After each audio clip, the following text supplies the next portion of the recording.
les Africains du monde entier, du plus foncé au plus clair, quelle que soit notre classe sociale, quelle que soit notre orientation politique, quelle que soit notre religion, quel que soit notre sexe, nous avons une dette éternelle vis-à-vis d'Haïti. Et ça, je tiens à le préciser devant caméra.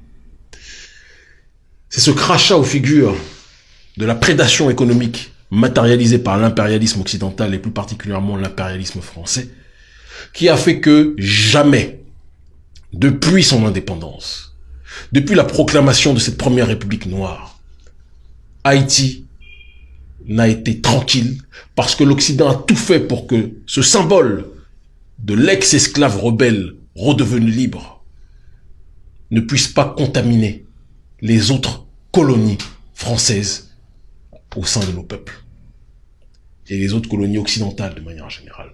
Il y a une sorte de consortium occidental pour faire en sorte de maintenir Haïti la tête sous l'eau. Parce qu'en maintenant Haïti la tête sous l'eau, quand d'autres nations songent à l'indépendance, on leur rappelle rapidement, vous voulez ressembler à Haïti? Vous êtes prêts à en payer le prix? Et il suffit de faire le tour des Caraïbes aujourd'hui.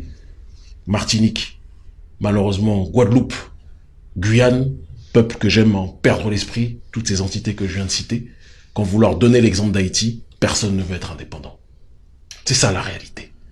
Parce que l'impérialisme français vous dit, le prix à payer, c'est d'être instable de manière perpétuelle comme Haïti. Mais Haïti n'est pas instable dans son ADN politique. Haïti est déstabilisé continuellement. C'est important de le rappeler. Il est déstabilisé par des forces extérieures qui ont des relais aussi à l'intérieur. Le relais à l'intérieur en termes de déstabilisation occidentale, ce sont ces familles, ces oligarchies syro-libanaises d'un côté, et aussi une classe, même si je n'aime pas moi j'ai toujours dit, et je reprends le propos de Malcolm, du plus foncé au plus clair, notre peuple est un et indivisible. C'est important de le dire. Mais il faut dire aussi que pendant la situation esclavagiste jusqu'à aujourd'hui,